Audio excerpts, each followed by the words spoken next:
Upadhyay bulletin की शुरुआत इस वक्त बड़ी खबर के साथ। खबर धनबाद से, जहां सीबीआई की टीम ने रिश्वतखोर बीसीसीएल क्लर्क को धर दबोचा है।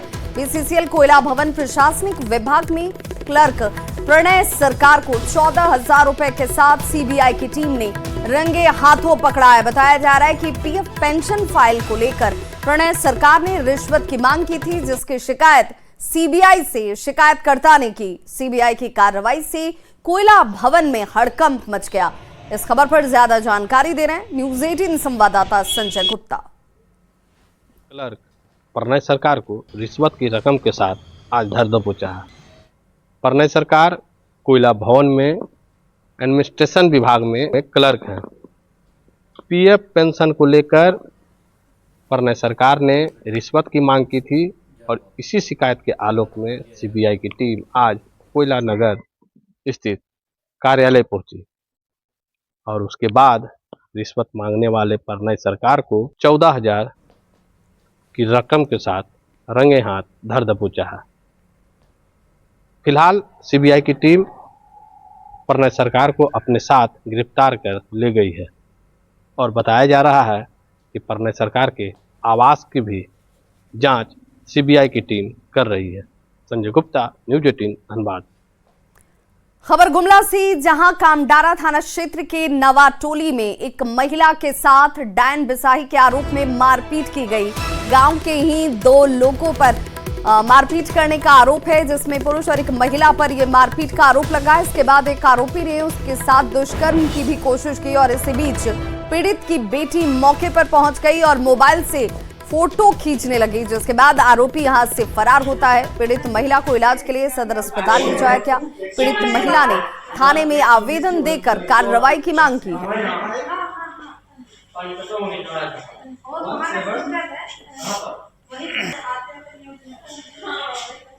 हाँ, अपना काम करने में न्यूज। खबर देवघर के मीना बाजार से, जो कि इस शहर का सबसे बड़ा मार्केट बताया जाता है, जहां आगलगी की घटना के बाद नगर निगम और जिला प्रशासन अलर्ट मोड पर है। देवघर के टावर चौक से लेकर शिक्षा सभा चौक तक अतिक्रमण की वजह से एम्बुलेंस और फायर ब्रिगेड की टीम को काफी परेशानी उठानी पड़ी थी, जिसके बाद नगर निगम ने सख्त रुख अख्तियार कर लिया और अतिक्रमण हटाने के लिए नगर निगम की टीम बुलडोजर लेकर सड़क पर उतर गई। इस दौरान दुकानों के आगे से अतिक्रमण को हटाया गया। साथ ही अतिक्रमण करने पर सामान की जब्ती से लेकर 10,000 रुपए के जुर्माने तक की चेतावनी दी गई।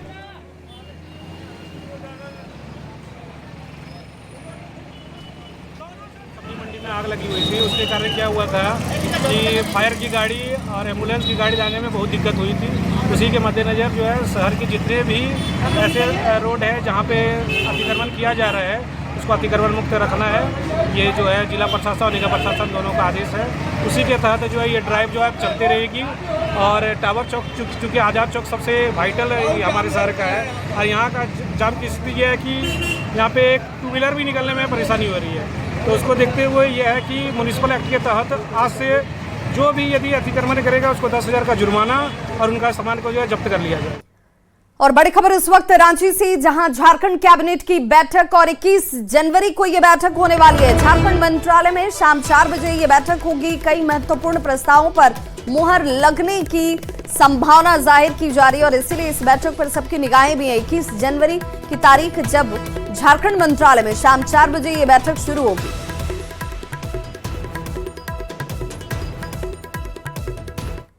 तो वहीं केंद्रीय राजमार्ग परिवहन मंत्री ने झारखंड के धनबाद को एक बड़ी सौगात दी, जिसमें जिले को 2 6 लेन एलिवेटेड फ्लाईओवर के साथ निर्माण के लिए 1130 करोड़ 54 लाख रुपए की योजना को मंजूरी दी गई। केंद्रीय मंत्री ने सोशल साइट पर पोस्ट कर इसकी जानकारी दी है।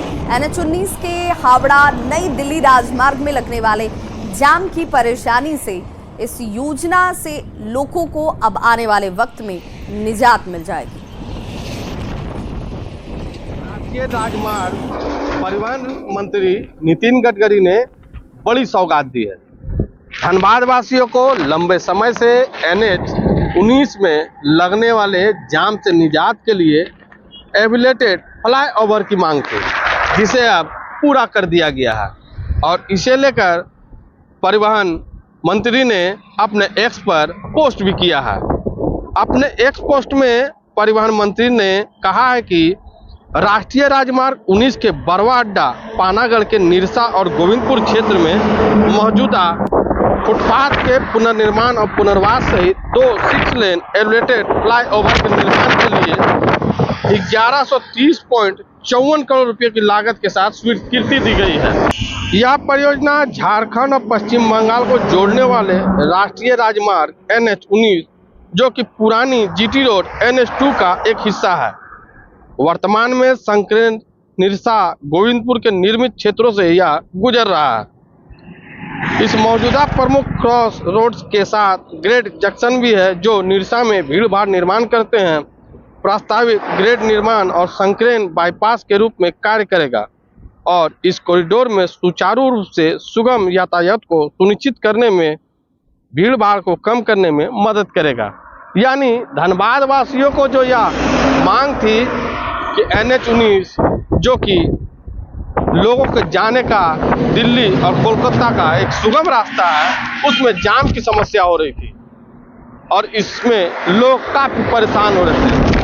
अब राष्ट्रीय राजमार्ग मंत्री ने इसको लेकर सौगात दी है तो धनबाद वासियों में इसकी खुशी भी देखी जा रही है। वहीं इस योजना के पूरा होने से जाम से निजात लोगों को मिलना सुनिश्चित हो पाएगा। संजय गुप्ता, न्यूज 18 धनबाद।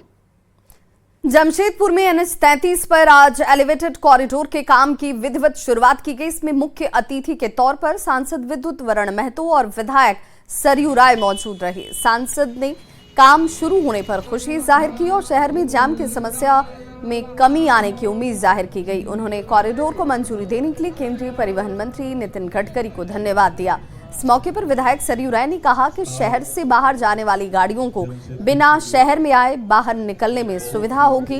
बता दें कि 10.5 किलोमीटर लंबे इस कॉरिडोर की 610 करोड़ लागत आएगी। चलिए, आज जमशेदपुर का नए साल में एक नया तोहफा के रूप में हम लोग समर्पित किया और कोशिश है कि जमशेदपुर से ट्रैफिक जो है उसको निजात दिलाने का है और उसी का कड़ी में आज भूमि पूजन हुआ।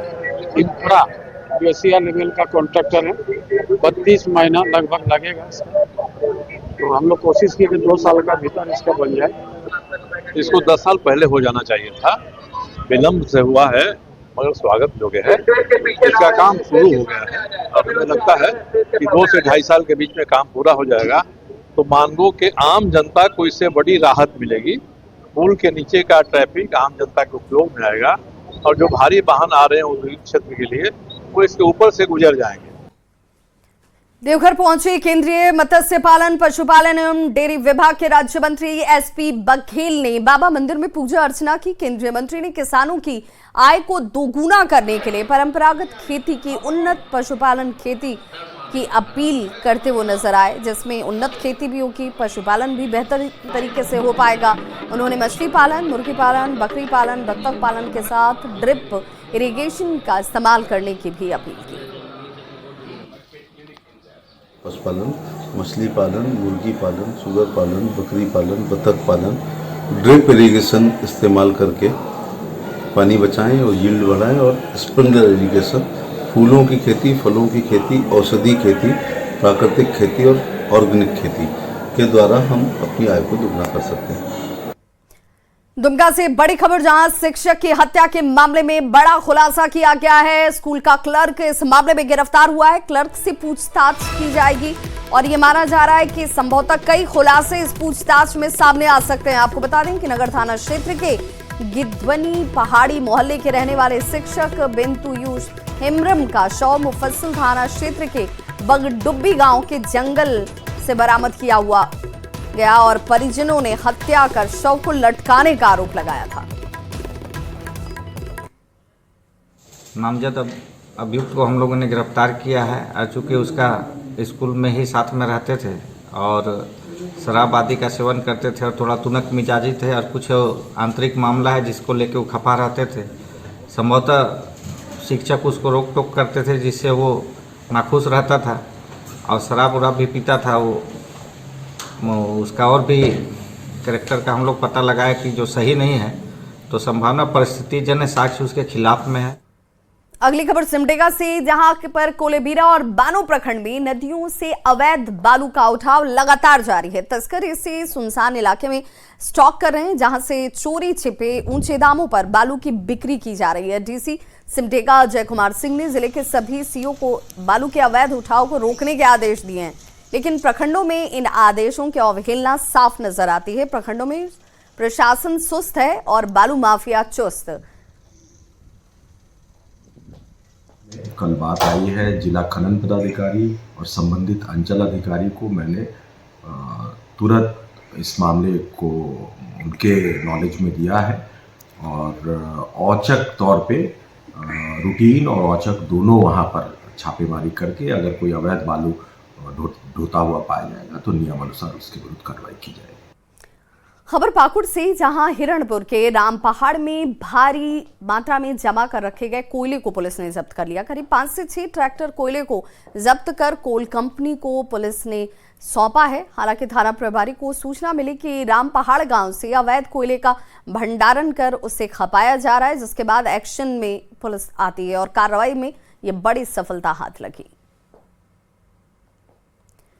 चतरा सदर अस्पताल में एक हैरान करने वाला मामला सामने आया, जहां प्रसव पीड़ा से करा रही महिला को डॉक्टर अपने निजी क्लिनिक में ऑपरेशन के चक्कर में सदर अस्पताल में छोड़कर ही फरार हो गए। इस घटना से नाराज लोगों ने अस्पताल में जमकर बवाल किया। बवाल बढ़ता हुआ देख सिविल सर्जन भी सदर अस्पताल पहुंचे। सिविल सर्जन और डीएस ने दोनों डॉक्टर को ऑपरेशन करने की सलाह दी। बावजूद डॉक्टर सपना और डॉक्टर प्रवीण अधिकारियों की बात को नजरअंदाज कर यहां से निकल गए। तब जाकर civil surgeon doctor Dinesh Kumar ने डीएस को मामला देखने का निर्देश दिया। सीएस के आदेश के बाद डीएस डॉक्टर मनीष लाल ने महिला का सिजेरियन से प्रसव करवाया। रोगी जो है सो छटपटा रही, पूरा दर्द से पूरा पीड़ा से छटपटा रही, लेकिन उन्होंने ये ऑपरेशन करने से इनकार कर दिया। बताते हैं कि मेरे पास एक असिस्टेंट कुछ ओटी क्या होता है सो नहीं है मेरे पास, इसलिए हम सब आपका ऑपरेशन नहीं करेंगे। हम लोग के सभी स्टाफ जीएनएम सब लोग मैंने ट्रेनिंग दिया हुआ है उनको ओटी में असिस्ट करने के लिए, लेकिन तब भी वो लोगों ने नहीं मानी और डॉक्टर सपना ने इनकार कर दिया ऑपरेशन से। खबर बोकारो के बालीडीह थाना क्षेत्र की, जहां के कुर्मीडीह में महिला ने फांसी लगाकर अपनी जान दे दी। घटना के वक्त घर में कोई मौजूद नहीं था। सूचना मिलने के बाद पुलिस जरूर पहुंची और शव को अपने कब्जे में लेकर जांच शुरू कर दी है। मृतका की बेटी ने किशोर कुमार नाम के एक शख्स पर हत्या करने का आरोप लगाया है। कर दिया गया है। कौन किया है मर्डर? किशोर कुमार। कौन है किशोर कुमार? एक है, मम्मी के साथ में ड्यूटी में काम करते हैं। क्यों किया मर्डर? मम्मी से बातचीत होता था लगातार, उनका बात वगैरह होता था। मम्मी परसों पारसनाथ गई थी घूमने के लिए, तो उनसे शायद बोल के नहीं गई थी। इसी विषय में मम्मी का और उनका बहुत झगड़ा वगड़ा हुआ था। फोन के माध्यम से गुमला से बड़ी खबर, जहां तेज रफ्तार बाइक डिवाइडर से जाकर टकरा गई। बाइक सवार शख्स की इस दौरान मौत हो गई है। निर्माणाधीन सड़क पर रखे सीमेंट के डिवाइडर से ये टक्कर हुई, जिसमें बाइक सवार की मौत हो जाती है। मौके पर पहुंची पुलिस ने शव को अपने कब्जे में लिया। तस्वीरें इस वक्त आपके टीवी स्क्रीन पर। जानकारी के मुताबिक उत्तर प्रदेश के सामरा गांव का निवासी मुरसलीन बताया जाता है ये शख्स, जिसकी मौत हुई है। भरनू के अमनपुर में रेंट में रहकर ये बाइक से गांव घूमकर सामान बेचने का काम करता था और यहां पर रफ्तार का कहर देखिए, जिस वजह से यह हादसा हुआ और इस शख्स की जान चली गई।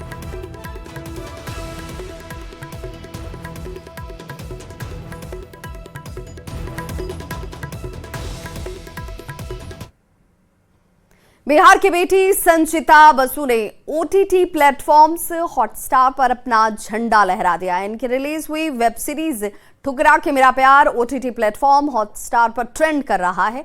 न्यूज 18 से हुई खास बातचीत में संचिता बसु ने कुछ रोचक किस्सों को शेयर किया। यह प्लेटफॉर्म से पहले पर्दे पर अपनी जलवे बिखेर रही संचिता बासु इस वक्त हमारे साथ मौजूद हैं। इनकी एक वेब सीरीज भी इन दिनों काफ़ी धूम मचा रही है। हम जानने की कोशिश करेंगे कि आखिर ये पहले पर्दे का सफ़र कैसे शुरू हुआ। ये सारी चीज़ें एक सपने की तरह थी और मैं सबसे ज़्यादा देना चाहूँगी अपनी मम्मी को, जिन्होंने मुझे बहुत सपोर्ट किया, और सेकेंडली मेरे सारे फॉलोअर्स को, जिन्होंने हमेशा हर वक्त मुझे इतना सपोर्ट किया कि कहीं ना कहीं मैं यहाँ तक पहुँची। सो ये सब आप लोग का प्यार है, आप लोगों का सपोर्ट है, भगवान की ब्लेसिंग्स है, क्योंकि आज तक मैंने कभी कुछ प्लान ही नहीं किया था कि यही करना है।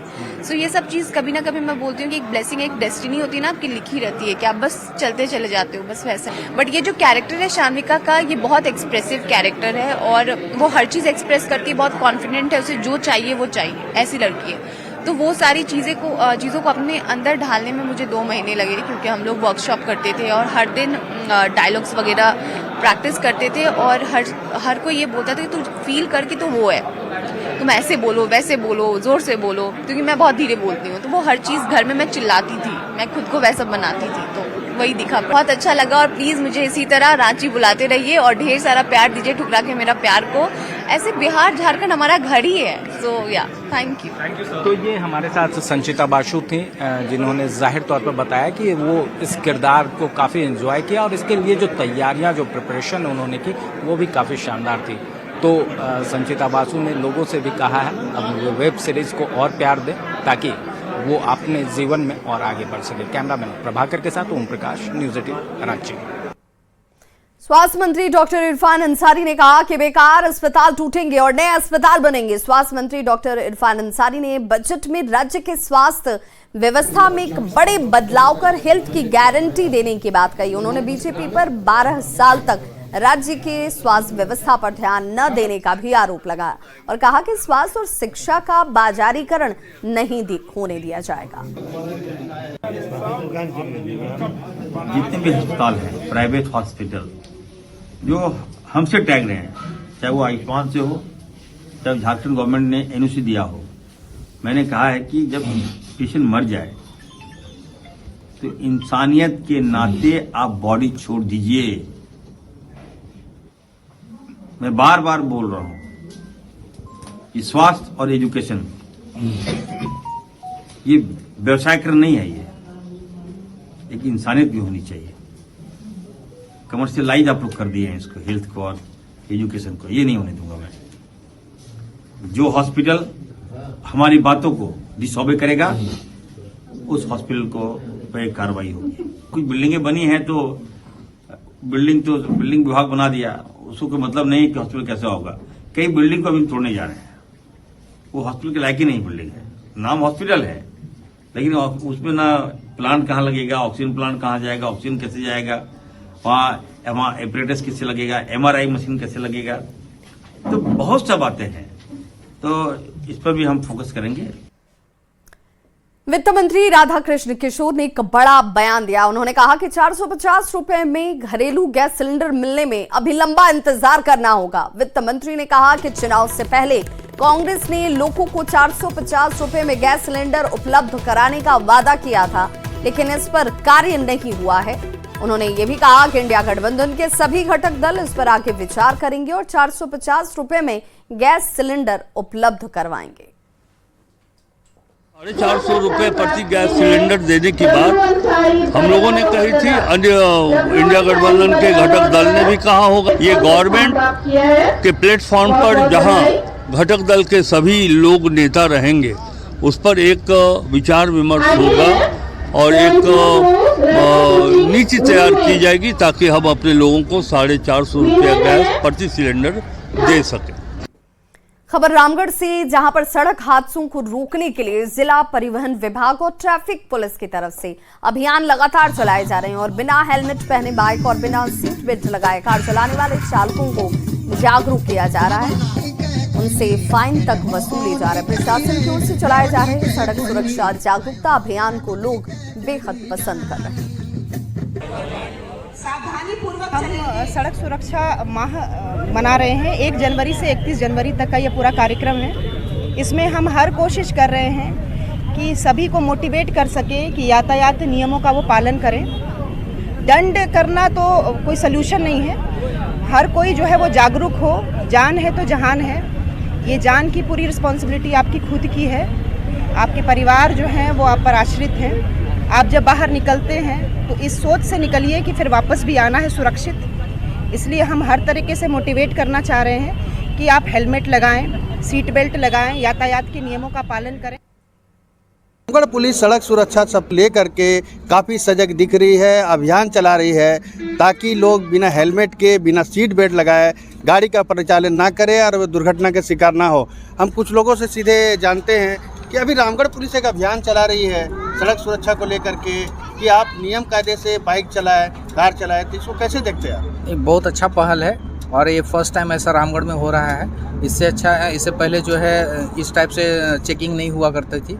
अभी जो है इतना अच्छा चेकिंग चल रहा है जिसकी वजह से जो है सारे लोग, मोस्टली लोग जो है हेलमेट पहन के चल रहे हैं। हेलमेट पहन के चलना चाहिए जी, और हेलमेट पहन के चलना भी चाहिए। उससे हमारे फैमिली के लिए सुरक्षा है और अपने लिए भी सुरक्षा है, क्योंकि हम पे कोई ना कोई डिपेंडेड है, हमारे फैमिली डिपेंडेड है। इसको लेके जो है बहुत अच्छी पहल है। कहाँ जा रहे हैं हेलमेट पहन कर? रामगढ़ जा रहे थे। तो हेलमेट हमेशा पहनते हैं जी, तो सुरक्षा के लिए जरूरी है, बहुत जरूरी। आप पीछे बैठे हैं, आप भी देख रहे हैं हेलमेट पहने हुए हैं जी। क्यों पहने हुए? सुरक्षा को अपना सुरक्षा को लेकर पहने हुए हैं। हेलमेट चेकिंग चला। तो इस बुलेटिन में बस इतना ही, लेकिन न्यूज़ 18 बिहार झारखंड पर खबरों का सिलसिला लगातार जारी है।